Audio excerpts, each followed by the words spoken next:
standing here in the Colosseum, where in 404 AD, a monk who had spent his life tending his garden and devoted his life to prayer and study of the scripture, one day felt compelled of God to go into the city of Rome. Got swept up in a crowd and was moved into a building he'd never seen before.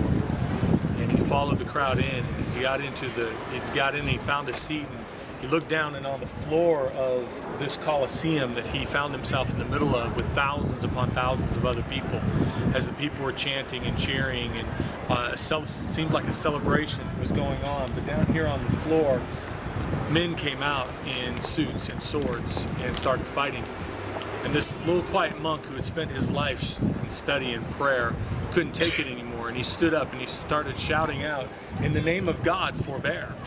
And in that time, the people around him started making fun of him, but this little monk, he kept shouting it more and more. And finally, he could take it no longer, and he made his way down onto the floor of the Colosseum. And he started running among the gladiators, these fighting men. He was running among them, trying to stop the fight, shouting all the time, "In the name of God, forbear." The crowd started chanting for the gladiators to kill this little monk. And finally, the gladiators, not being able to take it any longer, this annoyance of this monk running among them, and coming from Caesar himself sitting up there overseeing the fights. Finally, one of the gladiators turned on the monk and shoved his sword in it and pulled it out, and the monk fell, all the time saying, "In the name of God, forbear, in the name of God, forbear." Telemachus, as he laid there on the floor of the Colosseum bleeding out, all of a sudden a hush began to fall over the Colosseum.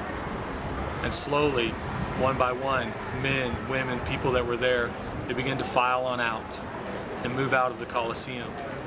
And as history tells us, never again was a fight fought here. Never again did men on the floor of this Colosseum kill one another.